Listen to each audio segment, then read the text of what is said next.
जिसका आपके साथ कर्मों का लेना देना होता है वही बेटा बनकर, बेटी बनकर, दामाद बनकर और बहू बनकर आता है। लेना देना नहीं होगा तो नहीं आएगा। इसलिए आज की ये कहानी आपको बहुत कुछ सोचने पर मजबूर कर देगी। इसलिए इस कहानी को अंत तक बड़े ध्यान से देखिएगा और समझने की कोशिश कीजिएगा। आज की ये कहानी कर्मों के खेल की, कर्मों के लेन देन की है।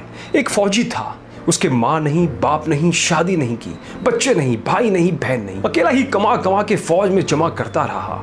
तो थोड़े दिन में एक सेठ जी जो फौज में माल सप्लाई किया करते थे, उनसे उनका परिचय हो गया और दोस्ती हो गई। सेठ जी ने उन्हें कहा, जो तुम्हारे पास पैसा है वो उतने के उतना ही पड़ा है, तुम मुझे दे दो, मैं कारोबार में लगा दूंगा तो पैसे से पैसा बढ़ जाएगा।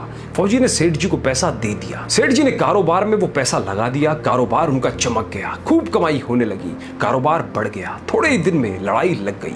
लड़ाई में फौजी घोड़ी पर चढ़कर लड़ने गया। घोड़ी इतनी बेकार और बदतमीज थी कि जितनी जोर से लगाम खींची उतनी ही तेज भागे। खींचते खींचते उसके गलफर तक कट गए, लेकिन वो दौड़कर दुश्मनों के गोल में जाकर खड़ी हो गई।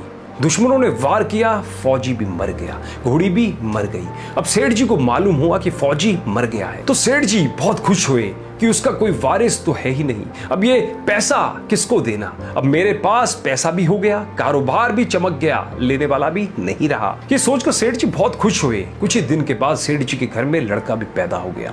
अब सेठ जी और खुश कि भगवान की बड़ी दया है, खूब पैसा भी हो गया, कारोबार भी हो गया, लड़का भी हो गया, लेने वाला भी मर गया। सेठ जी बहुत खुश। वो लड़का होशियार था, पढ़ने में समझदार था। सेठ जी ने उसे पढ़ाया लिखाया। जब वह पढ़ लिख कर बड़ा हो गया तो सोचा कि अब ये कारोबार संभाल लेगा, चलो अब इसकी शादी कर दें। शादी करते ही घर में बहू रानी आ गई। अब उसने सोचा कि चलो बच्चे की शादी हो गई है, अब कारोबार संभालेगा। लेकिन कुछ ही दिनों में बच्चे की तबीयत खराब हो गई। अब सेठ जी डॉक्टर के पास, हकीम के पास, वैद्य के पास दौड़ रहे हैं। वैद्य जी जो दे रहे हैं, दवा खिला रहे हैं और दवा असर नहीं कर रही। बीमारी बढ़ती ही जा रही है, पैसा बर्बाद हो रहा है और बीमारी बढ़ती ही जा रही है। रोग कट नहीं रहा है, पैसा खूब लगे जा रहा है। अब अंत में डॉक्टर ने कह ही दिया कि लाइलाज मर्ज हो गया है, इसको अब असाध्य रोग हो गया है, ये बच्चा 2-3 दिन में मर जाएगा। डॉक्टर के जवाब देने पर सेठ जी निराश हो गए और बच्चे को लेकर रोते हुए आ रहे थे। रास्ते में एक आदमी मिला। उसने पूछा कि सेठ जी क्या हुआ, बहुत दुखी लग रहे हो?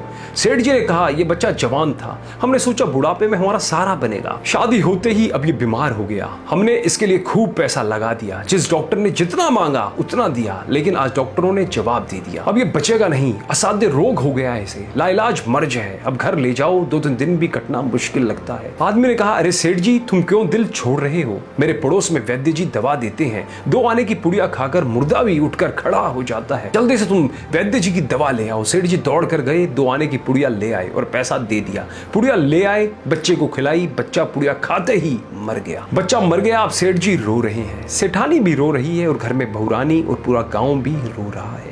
गांव में भी शोर मच गया कि बहुरानी सेठ की कमर जवानी में टूट गई। सब लोग रो रहे हैं। तब तक एक महात्मा जी वहां आ गए।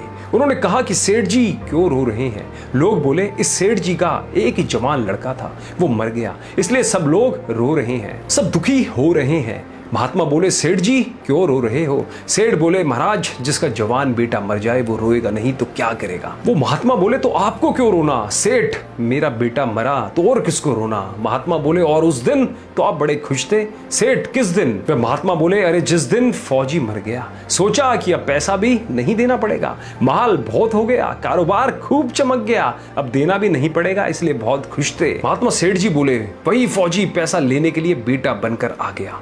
पढ़ने में, लिखने में, खाने में, पहनने में और शौक में, श्रृंगार में जितना लगाना था लगाया, शादी ब्याह में सब लगाया और ब्याज दर ब्याज लगाकर डॉक्टर को दिलवा दिया। अब जब 2 आने पैसे बच गए वो भी वैद्य जी को दिलवा दिए और पुड़िया खाकर चल दिया। अब कर्मों का लेना देना पूरा हुआ। सेठ जी ने कहा, हमारे साथ तो चलो कर्मों का लेना देना था, चलो हमारे साथ तो जो हुआ सो हुआ, लेकिन वो जवान बहुरानी घर में रो रही है, जवानी में उसको धोखा देकर विधवा बनाकर चला गया, उस बेचारी का क्या जुर्म था? फिर उसके साथ में ऐसा धोखा क्यों किया? महात्मा बोले, ये वही घोड़ी है जिसने जवानी में उसको धोखा दिया, इसने भी जवानी में उसको धोखा दे दिया। बेटा बनकर, बेटी बनकर, दामाद बनकर और बहू बनकर कौन आता है जिसका हमारे साथ कर्मों का लेना देना होता है? लेना देना नहीं होगा तो नहीं आएगा। इसलिए दोस्तों, अपने जीवन में कोई भी कर्म करो तो जागरूक होकर करो और भूल से भी किसी के साथ छल कपट मत करो। छोटे से फायदे के लिए हम ना जाने क्या क्या कर देते हैं, इसलिए छोटे से फायदे के लिए किसी के साथ भी किसी की बद्दुआ मत लो, और जो भी कुछ भी हो सके अच्छा कर्म करो। कहानी अच्छी लगी हो तो औरों के साथ भी ज़्यादा से ज़्यादा शेयर जरूर करें, जिनसे वो भी प्रेरित होकर अच्छा कर्म कर सके। धन्यवाद।